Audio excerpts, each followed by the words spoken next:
month Jesus was born revealed the true story, hidden in the Bible, a quest for truth in the shadows of time. Throughout the centuries, humanity has celebrated the birth of Jesus Christ on December 25th, a date that has become synonymous with hope, faith, love, and renewal. Cities and homes light up, songs of peace echo, and hearts fill with a spirit of generosity. It is a deeply rooted tradition, a moment of profound spiritual and familial connection for countless millions. However, as we delve into the depths of the Holy Scriptures and historical records, an intriguing and for many unexpected question begins to emerge. Could the Savior of the world, the Word made flesh who dwelt among us, have truly been born on that day, which we celebrate today with such devotion? Or is the true date of his birth, the exact month when light broke through the darkness of the world, carefully veiled within the lines of biblical texts, awaiting discovery by those who seek truth with a sincere heart and an open mind? This is a journey not for impatient skeptics, but for seekers of wisdom, for those who, with reverence and a burning desire to understand more deeply, dare to question traditions to approach fundamental truth. The Bible, that inspiring and eternal book, the source of all our faith, in its vast richness, is, in fact, strangely silent about the exact day and month of Jesus' birth. It tells us of angels, shepherds, a humble manger, and a guiding star, but a detail as specific as the birth date is not explicitly revealed. This absence invites us to a closer investigation, a search for the more subtle paths of divine revelation. Today we invite you to join us on this exploration. Not to devalue the beauty of tradition, but to enrich our understanding, revealing not only the most probable month in which Jesus was born, but also the historical and cultural reasons that led to the choice of December 25th. You will discover how the complex interactions between nascent faith and the world of that era, with its own festivities and calendars, shape the perception we have today. Through 10 revealing insights, with the help of the scriptures themselves and historical records, we will trace a chronology that harmonizes faith with the reality of the time when the Word became fresh. Every step we take together in this video will be a piece of an ancient puzzle. Every new understanding, a step closer to a truth that, far from diminishing your faith, will deepen and illuminate it. What you will see and hear here is not just information, it is a journey of faith and knowledge, an opportunity to awaken to a reality that, though sometimes obscure, has always been within our reach. Are you ready to explore the deepest recesses of sacred history? To unravel what has been patiently revealed in the pages of life and faith? If so, prepare yourself, for the story you think you know is about to be seen under a new and inspiring light. Chapter 1. The Genesis of a Tradition. Why December 25th? The first and most intriguing of our inquiries leads us to a central point. If the Holy Scriptures, with their wealth of detail, do not point us to a specific day for the birth of Christ, why was December 25th so universally adopted and celebrated with such passion and devotion? The answer, beloved brothers and sisters in faith, lies not in direct biblical revelation, but in the complex and fascinating interactions between nascent Christian faith and the vibrant cultural and political landscape of the Roman Empire. The Bible is, in fact, remarkably discreet about the exact date.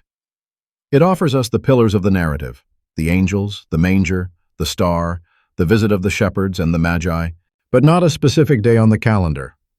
This gap invites us to look beyond the sacred pages, to the world in which this faith was flourishing. To understand the origins of this beloved tradition, we need to transport ourselves back in time to majestic ancient Rome, an empire of vast extent where religion was not merely a matter of personal belief, but an intrinsic element of cultural identity and political cohesion. The end of December, long before being associated with Christian Christmas, was already a period imbued with profound religious and cultural significance for the Romans, filled with pagan festivals celebrated with great popular fervor. Saturnalia, celebrations of light and renewal. One of the most prominent and lively of these festivities was Saturnalia. From December 17th to 23rd, the vibrant city of Rome plunged into a week of exuberant celebrations in honor of Saturn, the ancient god of agriculture, abundance, and time, who symbolized the golden age of prosperity. It was a time of joy and temporary inversion of social norms, almost a festive prelude to renewal. During Saturnalia, social roles were playfully inverted. Slaves were served by their masters, gifts were generously exchanged, opulent banquets were held, and an atmosphere of controlled revelry dominated the streets. The city transformed into a continuous carnival, a collective and joyful catharsis before the rigor of winter. It was not just a festival, It was a social and religious outlet, deeply rooted in the Roman psyche, celebrating light and the promise of a new cycle. Sol Invictus, the rebirth of light at the winter solstice. But on December 25th, an even more powerful and symbolically charged event dominated the Roman calendar. The dies natalis solis invicti, the birthday of the unconquered sun. This was the solemn celebration of the winter solstice, the moment when the sun, after reaching its lowest point in the sky, and the days being the shortest of the year, began its journey back, symbolizing the rebirth of light, the gradual victory over darkness. This cult of Sol Invictus, often associated with deities such as Mithras and the Syrian sun god Elagabal, was immensely popular, especially among Roman legionaries, and had a deep mystical and cosmic resonance for the entire population. It was the culmination of winter festivities, a beacon of hope that promised the return of light and the beginning of a new cycle of life. Insight 1. The cultural roots of Christmas and the strategy of faith transition. The decision to associate the birth of Christ with December 25th was not an act of blind faith, but a move of profound pastoral wisdom and cultural discernment on the part of early Christian leaders. When Christianity began its ascent in the Roman Empire, especially after Emperor Constantine embraced the faith and legalized it with the Edict of Milan in 313 AD, and later, when Theodosius I elevated it to the status of official religion of the empire in 380 AD, the Church faced a unique challenge: how to guide a vast population, deeply rooted in centuries of paganism and its annual festivities, towards the new faith? The answer manifested itself in a gradual process of transition and assimilation. Instead of attempting to abruptly prohibit the most popular pagan festivals, which would have generated great resistance, social upheaval, and a cultural vacuum, the Christian leaders of the time, with a deep understanding of the human soul, opted for a path of reinterpretation. They could not simply eradicate traditions that gave rhythm and meaning to people's lives. Thus, they decided to absorb them, infusing them with a new and higher meaning. The birth of Jesus was, therefore, strategically aligned with the birth of the unconquered sun.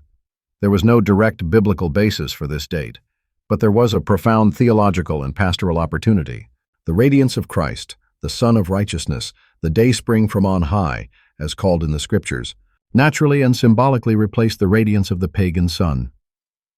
The joys and communion of Roman winter festivities were gradually Christianized, retaining elements like gift-giving and banquets, but now celebrating the birth of the one who is the very light of the world. This strategy not only facilitated the transition and conversion of masses, making adherence to Christianity smoother and culturally familiar, but also solidified the Church, which found in this harmonization a powerful way to integrate the new faith into the social structure, promoting unity and celebration around the true Savior. It was an act of profound pastoral intelligence, which transformed a pagan date into a tribute to the Prince of Peace, a bridge to hearts and minds. December 25th, therefore, did not arise from an arbitrary imposition, but from a human choice, deeply informed by a historical and pastoral context, a fusion of faith and pragmatism that aimed to guide humanity to the light of Christ. It is the first and most revealing understanding that the celebration of Christmas, in its current form, is a testament to the evolution of faith and cultural adaptation. And this is just the first layer of a mystery that we are, with reverence, beginning to unravel. But this revelation, which tells us about the roots of a tradition, is only the threshold of our journey. If the date we celebrate is the result of a cultural transition and not a direct biblical indication, then what is the true chronology? Where do the Scriptures subtly point us to the month in which the Savior truly was born? The next revelations promise to be even more profound, coming from the very word that inspires us. To not miss any chapter of this journey of faith and knowledge, to continue uncovering the deepest secrets of sacred history, subscribe to our channel now and activate the notification bell. This way, you will be among the first to receive the next truths. And if you wish to delve deeper and verify the historical and biblical sources that support every claim we have made so far, you will find detailed links and references in the description of this video. The quest for truth is just beginning, and you are a special guest on this exploration.